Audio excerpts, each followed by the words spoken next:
Appreciate everyone being here. Again, kudos to Delaware. Good football team. And you saw at the end, they played unbelievably hard and did not quit. We warned our kids at halftime that this game was far from over, and they came out and did some nice things. And you know, I told our team just minutes ago that it's always easier to learn after you win, but there's plenty of errors out there, things that we can continue to clean up.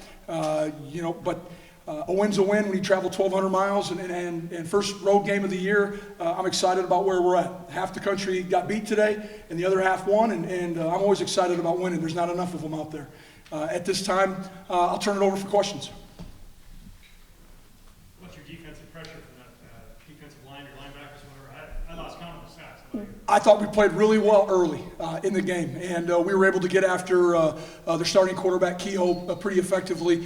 You know, I thought we had good pressure on the backup, Henderson. We just struggled to make tackles in the second half and put ourselves behind the chains a little bit. And so, I thought Coach Braun did a nice job of calling a game and calling pressures when they needed to. But at the same time, people got to finish the play, and we always talk about finishing here at NDSU.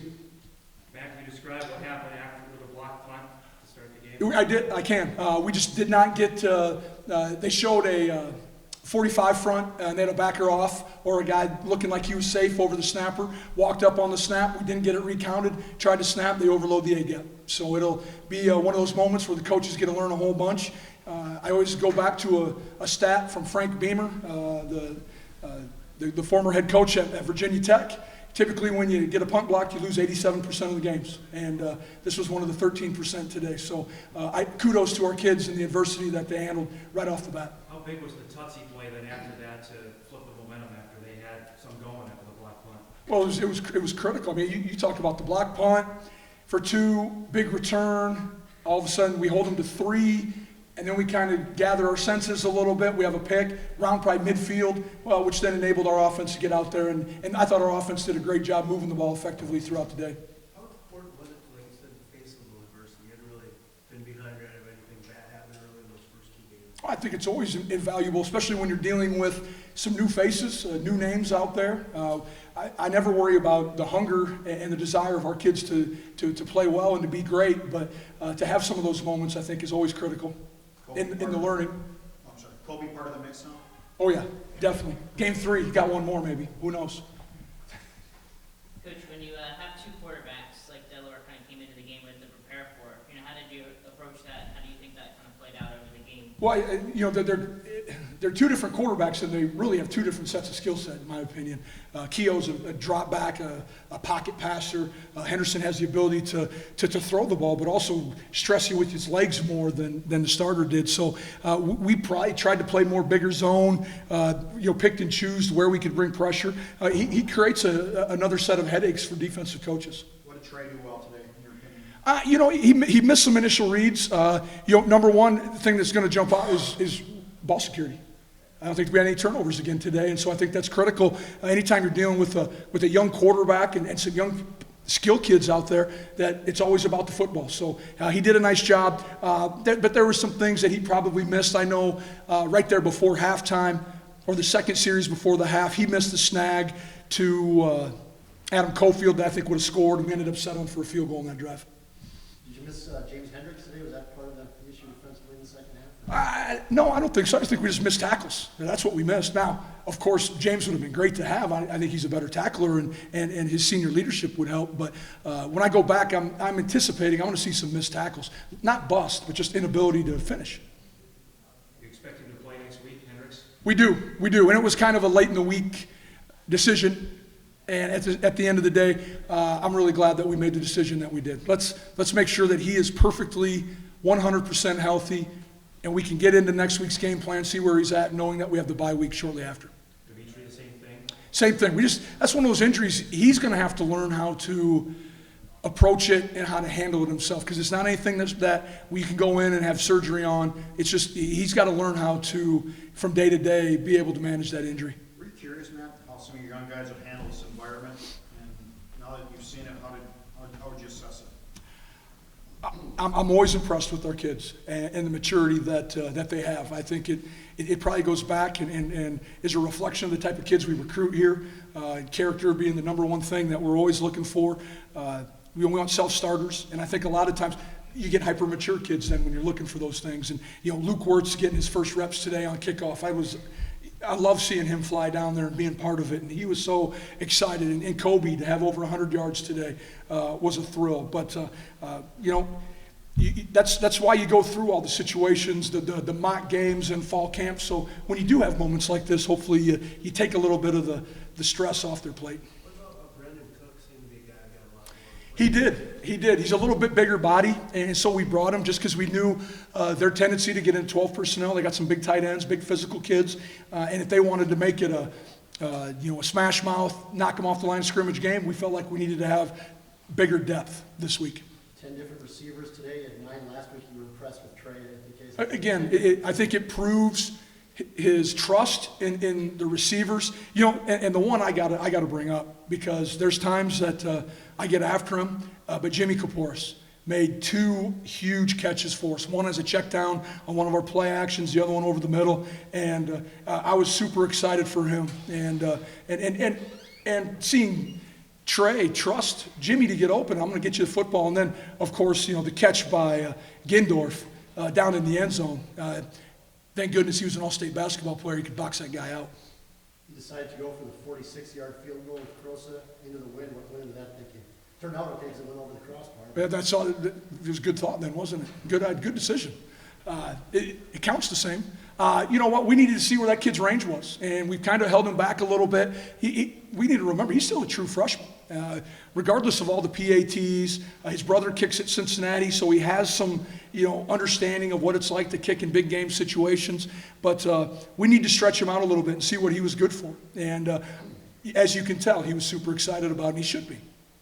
You went for the fake field goal in the fourth quarter. What's behind that? We're going to make everyone defend every snap. And we saw something early in the week, and it was going to come out at some point during the day. Mike, you saw the previous 2 series on defense. We didn't look very good. And I was tired of seeing it, and we were going to make sure we tried to keep our offense on the field. And they gave us the exact look that we wanted.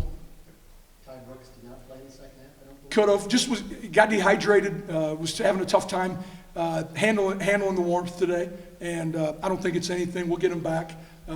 Believe me, we knew he was on the sideline.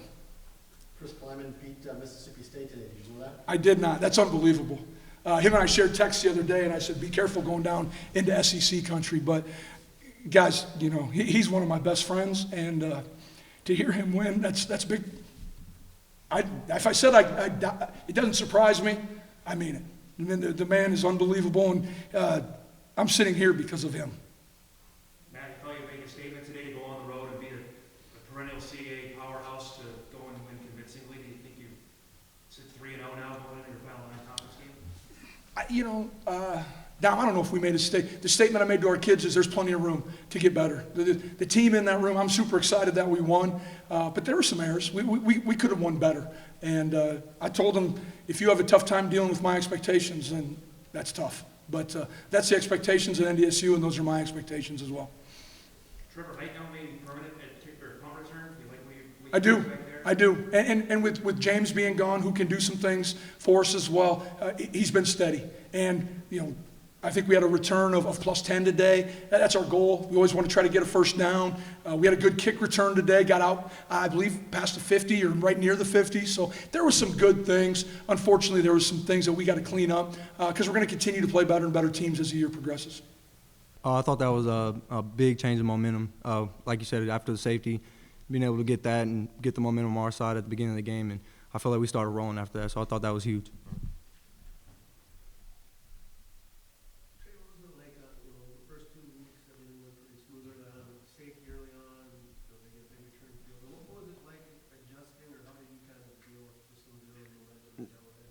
Yeah, I think the biggest thing is just confidence, and I think just being at NDSU, learning from the seniors last year, like we're just confident on the sideline, whether we're down or up.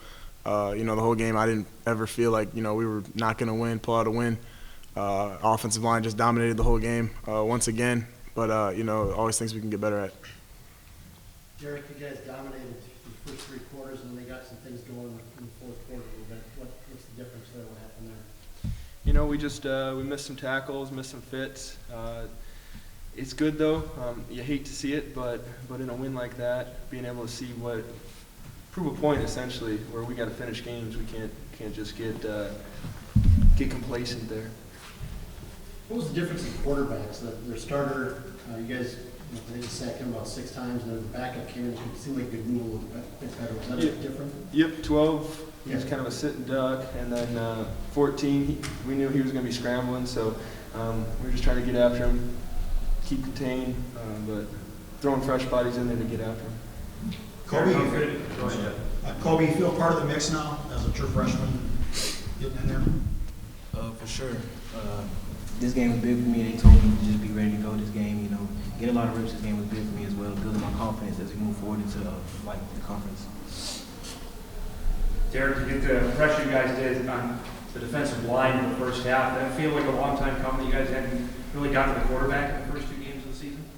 You know, we've been trying to get after the quarterbacks, but they've been doing 3-step and then just getting rid of the ball quick. We knew eventually they're going to have to hold it, so it feels good when we can actually get after them, get hits on the quarterback. Kobe, what's it like running behind this line compared to high school? You can compare those. Run behind this line is wonderful. You know, I have a huge amount of trust in those guys, and when I'm in and I hear that run play call, I'm just excited to get it done because I know that the guys up front are going to get a push for me. Trey, were the roads start different for you? I mean, I know you'd gone on the road last year, but your first, game against the crowd, the road crowd, what was that like? Yeah, it was kind of fun being booed, honestly. We've kind of been looking forward to that. But they had a good crowd, a lot of community support, which is always cool to see, when we're home on the road. But once the game starts and once we start warm-ups, it's the same, it's football. So, nothing really changes as far as that. Trey, when you're heading off to number 24 there, what's it like to watch him do what he's done so far? And he has earned a lot of guys' trust on the team. He's done a great job. Him, Sabian, all the running backs stepped up when Dimitri was out today, just trying to get him healthy again. But, I think everyone can say, he can see that, how dynamic he is, how good of a playmaker he is, and he's a true freshman, so it's really fun to see. Did you notice that right away in fall camp that brought something different that you guys didn't have? Yeah, absolutely. He's a playmaker. And I think our running back room is, just like all our other rooms, young but talented. I think Jalen Bussey is another name that you'll see soon. He's just a really talented kid and just dynamic and fun to watch. Yeah, Kobe, you were kind of a late recruit for NDSU. Do you envision yourself having this big of a role this early in your career? Honestly, I wouldn't say yes, but I wouldn't say no. They told me during my recruiting, they told me to be ready to compete at all times, no matter what, to be ready to compete. So I would say that I did see it coming, but at the same time, I didn't see it coming. But I am happy that it did come.